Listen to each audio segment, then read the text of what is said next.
Hello guys, welcome back to our channel friends. आज हमको माजी जोगो की कहानी के बारे में बताइए। आज देखो मैं माजी से क्या क्या क्वेश्चन पूछती हूँ। हेलो गाइस, राम राम जी, सत श्री अकाल जी, बड़ों को प्रणिपात जी। आज मन्नत देखो युगों की कहानी के बारे में मुझसे क्या क्या पूछती है, तो मैं आपको वही सब बताऊंगी। बोलो मन्नत, आपको क्या पूछना है बेटा, बताओ। माजी करण की पढ़ाई कहाँ से हुई? और फ्रेंड्स आप भी ध्यान से सुनना, माजी जोगो की कहानी के बारे में क्या बताती हैं। बेटा कर्ण ना वहाँ से चल पड़ा और वो चारों वेदों का ज्ञान ग्रहण करने के लिए वो एक आश्रम में गए हैं।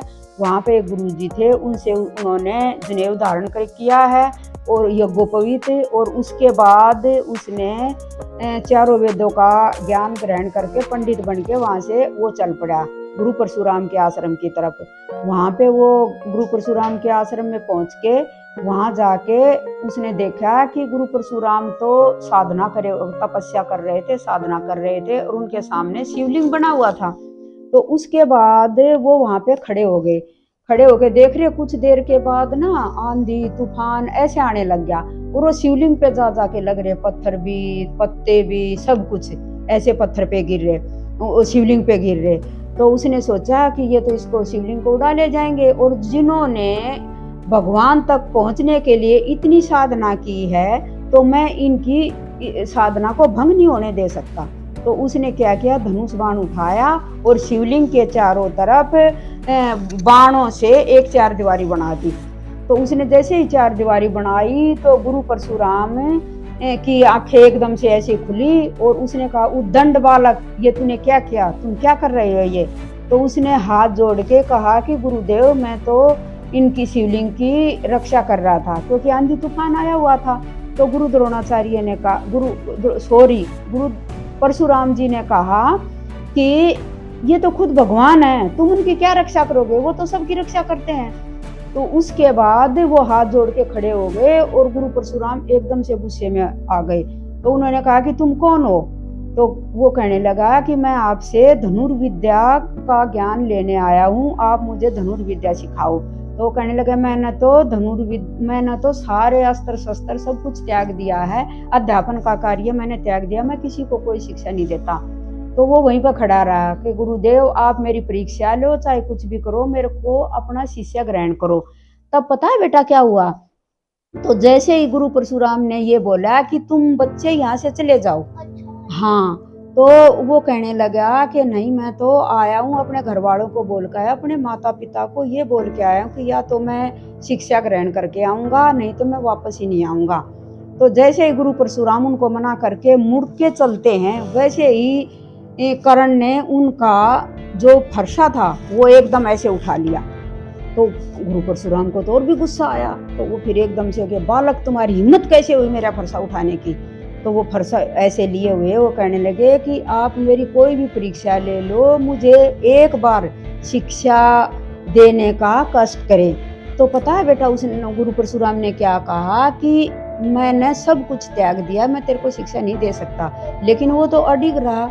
तो गुरु परशुराम ने क्या किया कि एकदम से उसके पास आए और कहने लगे कि तुम चले जाओ, तुमने मेरा फरसा क्यों उठाया है? तो ये फरसा किस लिए उठाया है, किसका क्यों उठाया है? तो वो कहने लगे, मैंने उनका फरसा उठाया है, उनका हथियार उठाया है जिन्होंने 21 बार इस धरा को शक्तिशाली योद्धाओं से विहीन कर दिया था, क्षत्रियों से विहीन कर दिया था, ये उन्हीं का है। और इतने शक्तिशाली हैं, उनसे ज्यादा सर्वश्रेष्ठ इस दुनिया में कोई नहीं है। तो एक बार आप मुझे शिक्षा ग्रहण करने का मौका दो और मुझे शिक्षा दो। तो गुरु परशुराम ने वो फरसा लेके, और अगर मैं शिक्षा में असफल हो जाता हूँ, आप जो परीक्षा लेते हो मैं उसमें असफल हो जाता हूँ, तो आप मेरा इसी फरसे से सिर उतार देना। मैं उन परशुराम को अपना गुरु बनाना चाहता हूँ जिन्होंने अपने बाप के वचन के लिए अपनी माँ का सिर भी धड़ से अलग कर दिया था। गुरु परशुराम ने अपने पिता के कहने पर अपनी माँ का सिर काट दिया था। तो मैं उन परशुराम जी का शिष्य बनना चाहता हूँ, गुरुदेव मुझे शिष्य ग्रहण करें। तो परशुराम ने वो फरसा ऐसे लिया उनके हाथ से और एकदम गुस्से में होकर ये करके उसकी गर्दन पे बेटा यहाँ लगा दिया। तो वो तो ऐसे कर्ण तो ऐसे अडिग क्षत्रिय था, वो तो ऐसे अडिग खड़ा रहा। तो गुरु परशुराम कहते हैं कि बालक, तेरे को डर नहीं लगा, मृत्यु का भय नहीं है तुझे? तो मृत्यु तो एक दिन आनी है गुरुदेव, मृत्यु का भय कैसा? मुझे आप शिक्षा दो तो सही है, नहीं तो आप बेहिचक मेरा सिर उतार सकते हो। तो उन्होंने कहा कि ठीक है, मैं तेरे को 3 काम सौंपता हूँ, अगर तुम उनमें सफल होते हो तो मैं तुम्हें शिक्षा देने के विचार पर विचार कर सकता हूँ। तब उसने अपना फरसा लेकर और गुरुदेव चल पड़े। वो एकदम से ठीक है गुरुदेव, खड़ा हो गया एकदम से। तो गुरुदेव ने कहा कि तुमको खड़ा होने के लिए किसने बोला है? मैंने तो नहीं बोला, तुम उठे क्यों हो? तो वो बेचारा फिर घुटनों के बल बैठ गया कारण। तो गुरुदेव चले गए अपने आश्रम में। पूरी रात, पूरा दिन बीत गया, पूरी रात बीत गई। अगले दिन सुबह भोर में गुरु परशुराम आते हैं तो वो क्या देखते हैं, कर्ण ऐसे ही बैठा हुआ घुटनों के बल, और उधर से एक नाग चला हुआ आ रहा है। वो तो गुरुदेव की माया थी, उन्हीं का भेजा हुआ था वो। तो वो कर्ण के यहाँ पैरों पे चढ़ता हुआ यहाँ तक आ गया, उनके कर्ण के। वहां से गुरुदेव देख रहे हैं परशुराम जी कि भाई ये तो डर ही नहीं रहा। तो उसके पास आए तो नाग एकदम से मुड़ के चला गया। तो कर्ण से कह रहे हैं कि बालक, तुझे इस नाग से भय नहीं लगा? तो कहने लगे कि मृत्यु के भय से मुझे गुरु का वचन ज्यादा प्रिय है, तो मैं आपके वचन के लिए मैं अपने प्राणों की आहुति भी दे सकता हूँ। आप, अगर आपको विश्वास ना हो तो आप मेरी परीक्षा ले सकते हो। तब गुरु परशुराम ने कहा कि मैं तुम्हें 3 काम सौंपता हूँ। वो कहने लगे ठीक है गुरुदेव। कहने लगे अभी मेरी बात पूरी नहीं हुई है, तुम बीच में क्यों बोल रहे हो? तब उसने क्या किया कि पहले तुम एक काम करो, मैं सुबह सुबह पूजा के लिए जल लेता हूँ, और यहाँ पास में एक जल स्रोत है, तो वहां जाना। वो उस जल स्रोत में अवरोध आया हुआ है, तुम उस अवरोध को दूर करो और मेरे लिए पूजा का जल प्राप्त करवाओ। तो उसने कहा ठीक है गुरुदेव, पहले पहले पूरी बात तो सुनो, बीच में क्यों बोलते हो तुम? गुरुदेव ने कर्ण को बोला। फिर उसने कहा ठीक है गुरुदेव। तो गुरुदेव ने क्या कहा कि कुछ असुरी शक्तियां मैं जब साधना करता हूँ तो मेरी तपस्या में भंग डालने के लिए आती हैं, तो तुम्हें उनको भी दूर भगाना है। और वहां जाके तुमने ना तीर का इस्तेमाल करना है और ना लड़ाई करनी है, और तुमने जाकर उस अवरोध को दूर करना है। तो कहता है ठीक है गुरुदेव। तो वहां से चल पड़ता है। तो वहां सामने एक गुफा में एक राक्षस आता है, और वो सामने हंस रहा होता है। तो एकदम से तीर निकाल के वो उसको तीर मारता है कर्ण। तो वो देख के वो फिर और जोर से हंसता है राक्षस। फिर उसको क्या होता है, फिर गुरुदेव, उधर से गुरुदेव तपस्या में बैठे और वो कर्ण को देख रहे हैं। तो कह रहा है कर्ण, तू अपनी मृत्यु के भय से तो नहीं डरता, लेकिन मैं सोचता हूँ कि तू अपने घर वालों की मृत्यु से भी डरता है या नहीं डरता है। तो इसीलिए तो उसी टाइम उस राक्षस के सामने, वो राक्षस उसकी माँ को ऐसे पकड़ के और कर्ण के सामने खड़ा हो जाता है। तो एक बार तो वो तीर ऐसे लेकर खड़ा हुआ था बेटा। फिर ना कर्ण उसकी चाल को समझ गया कि ये तो राक्षस की माया है, गुरुदेव ने बताया था। तो उसने तीर मारा और राक्षस को खत्म कर दिया। तो उसकी माँ तो अपने आप गायब होनी थी। ऐसे करके उसने फिर वो सारे अवरोध हटा के गुरु के लिए अपना पानी, सुबह तक उसके कमंडल में पानी पहुंच गया गुरु परशुराम के। ऐसे करके उसने 3 काम पूरे कर दिए। किसने? कर्ण ने। गाइस समझ आ रहा है ना आप सबको? और फिर गुरुदेव ने कहा कि ठीक है, मैं तुम्हें शिष्य ग्रहण करता हूँ। तो वो की बातें ढंग से सुनो। हाँ, यस गाइस। तो फिर गुरु परशुराम ने कर्ण को शिक्षा देनी शुरू कर दी। उसके बाद उसने पहले उसको सारी शिक्षा दी, और फिर धनुर्विद्या उसने सारा, शब्द वेदी, बाण, हर तरह के मतलब बाण चलाने गुरुदेव ने कर्ण को सिखाने शुरू कर दिए। कई वर्षों तक उनकी शिक्षा चलती रही। इस प्रकार कर्ण ने गुरु परशुराम से शिक्षा ग्रहण की। फिर गुरु परशुराम ने कर्ण को बोला कि पुत्र, मैं तुम्हें अब दिव्यास्त्र प्रदान करता हूँ। फ्रेंड देखो, माँ जी कितने अच्छे से सुनवा रही है। मैंने कहा था ना आपको, माँ जी कितने अच्छे से बताएंगे। देखो कितने अच्छे से बता रही है। तो आप भी देखो, आप ध्यान से सुनो।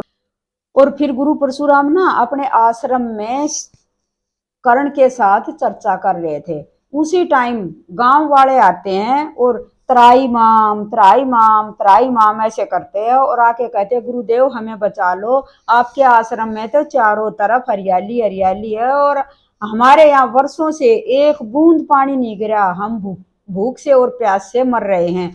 तब गुरुदेव ने कहा कि अब तो इंद्र का कुछ ना कुछ करना पड़ेगा। तब वो गांव वालों को बोलते हैं कि तुम जाओ आराम से और तुम्हारे यहाँ बारिश होएगी, हम इंद्र देवता से प्रेयर करेंगे। तो गांव वाले कहते हैं कि इंद्र तो चाहता है कि किसी और देवता की पूजा ना करे, सिर्फ मेरी पूजा करे। तो गुरुदेव ने कहा कि तुम निश्चिंत होके जाओ और आराम से रहो, मैं कुछ करता हूँ। अब तो उनके साथ युद्ध करना ही पड़ेगा। तब उन्होंने कर्ण को कहा कि तुम इंद्रदेव की अकल ठिकाने लगाओ, वो चाहता है कि दुनिया में सिर्फ मेरा ही राज रहे, सब मेरी पूजा करे और किसी देवता को कुछ ना माने। तब कर्ण जाते हैं और इंद्रदेव से युद्ध करते हैं और उन्होंने युद्ध में इंद्र को हराया है। इंद्र के साथ घोर युद्ध हुआ उनका और उस आखिर में कर्ण ने शिवास्त्र चलाया है और शिवास्त्र के ऊपर खुद शिवजी भगवान उनको दिखाई दिए, किसको? इंद्र को। तो उस वहीं पे इंद्र ने अपनी हार मान ली कि ये तो बहुत बड़ा धनुर्धर है, मैं तो इसके सामने नहीं जीत सकता। तब शिव को देख के उसने प्रणाम करके और कर्ण को बोला कि मैं अभी वर्षा करता हूँ। कहने लगे अभी वर्षा करो। उसी टाइम गांव के हर गांव में पूरे उसमें बारिश, झमाझम बारिश होने लगी। तो उसके बाद से इंद्र कर्ण का दुश्मन बन जाता है। फिर वो गुरुदेव के पास आ जाता है और गुरुदेव को कहता है गुरुदेव अब मुझे जाने की आज्ञा दे। तो गुरुदेव कहते हैं कि अभी तो तुम्हें मुझे और कुछ भी प्रदान करना है। तो गुरुदेव कहते हैं कि वो दिव्यास्त्र उन्होंने पहले प्रदान कर दिए थे कि अब मैं तुम्हें दिव्यास्त्र संज्ञान करने का मंत्र बताता हूँ। तब गुरुदेव ने कर्ण को दिव्यास्त्रों को संज्ञान करने का दिव्यास्त्र मंत्र प्रदान किया। फिर कर्ण और गुरुदेव ऐसे ही चलते जा रहे वन में। तो गुरुदेव कहते एक पेड़ था, उसकी बहुत गहरी छाल थी। तो कहने लगा कि कर्ण मैं यहाँ विश्राम करना चाहता हूँ। तो कर्ण ने कहा हाँ गुरुदेव करो। कर्ण ने अपने गोदी में गुरुदेव का सिर रख लिया और आराम से बैठ गए। कुछ देर में बातें करते करते करते करते गुरुदेव को नींद आ गई और उसी टाइम इंद्र चलता है और एक बिच्छू का रूप धारण करके कर्ण की तरफ बढ़ता है और वो कर्ण के यहाँ जाके पैर में चढ़ के और यहाँ जंघा पे काटना शुरू कर देता है। वो कर्ण का दर्द खूब होता है, दर्द कर्ण को। बिच्छू का पता है सबको कि कितना दर्द करते हैं बिच्छू। गाइस फिर क्या होता है कि कर्ण की ऐसे खून की धारा बह निकलती है और कर्ण ने सोचा कि ये मेरा दर्द तो गुरुदेव की नींद के आगे, विश्राम के आगे कुछ भी नहीं है, मैं तो अपने गुरुदेव के लिए अपने प्राण भी दे सकता हूँ। तो ऐसे ही अपने पूरा संयम धारण करके ऐसे ही बैठे रहे। तो खून निकल रहा था तो गुरुदेव के पास ऐसे हाथ पे लग गया खून। तो एकदम से गुरुदेव की आंख खुल गई। तो वो कहने लगे ये रक्त कहाँ से रिस रहा है। तो एकदम से गुरुदेव उठते हैं तो कर्ण भी उठता। तो वो देखते हैं कि ये तो कर्ण के वहां से। तभी गुरुदेव ने वो बिच्छू का जाते हुए देखा। तो गुरुदेव कर्ण से कहते हैं कि तुम इसको मार भी सकते थे, इसको मृत्यु दे सकते थे, लेकिन तुमने क्यों नहीं किया ऐसा। तो कहने लगे कि मेरा दर्द तो कुछ नहीं है गुरुदेव, मेरा तो ये था कि भी आपके विश्राम में कोई खलल ना पड़े। तो गुरुदेव कहने लगे कि वाह कर्ण वाह, तुमने तो राजा शिवी की याद दिला दी। उन्होंने एक कबूतर की जान बचाने के लिए अपने मांस को, अपने शरीर के मांस को काट काट के उस कबूतर को खिलाने लगे। ये तो एक क्षत्रिय। इतना कहते उसके दिमाग में आया कि ये तो ब्राह्मण पुत्र नहीं हो सकता। तो उसने उनको कहा कि तुम ब्राह्मण तो नहीं है, तुम कौन हो, तुम बताओ। भाई ब्राह्मण में इतना संयम नहीं हो सकता, इतना संयम तो एक क्षत्रिय में होता है। तब कर्ण हाथ जोड़ के गुरुदेव के सामने खड़े हो जाते हैं और कहते हैं कि गुरुदेव मुझे क्षमा करो, आप सिर्फ ब्राह्मणों को शिक्षा देते थे, इसलिए मैंने आपको झूठ बोला है और मैं सूत पुत्र हूँ, राधे कर्ण हूँ, मैं हस्तिनापुर के सारथी का पुत्र हूँ मैं। तो एकदम से गुरु परशुराम बहुत गुस्से में हो जाते हैं और कर्ण को कहते हैं कि तुमने शिक्षा ग्रहण नहीं की, तुमने शिक्षा चोरी की है। तो कर्ण कहने लगे गुरुदेव आपको जो मुझे दंड देना हो वो मुझे दीजिए। तभी गुरुदेव उनको श्राप दे देते हैं, किसको? कर्ण को। और कहते हैं कि जिस समय तुम्हें सबसे ज्यादा जरूरत इस शिक्षा की होगी, इस धनुर्विद्या की होगी, दिव्यास्त्रों की होगी, उसी से मैं तुम सारी विद्याएं भूल जाओगे। वो हाथ जोड़े बेचारा खड़ा रहा। फिर गुरु परशुराम पछताते हैं कि भाई उसने अपनी कर्ण ने अपनी सारी बातें बताई कि भाई मैं ऐसे ऐसे अपने माता पिता को मिला था, उन्होंने मेरा पालन पोषण किया है।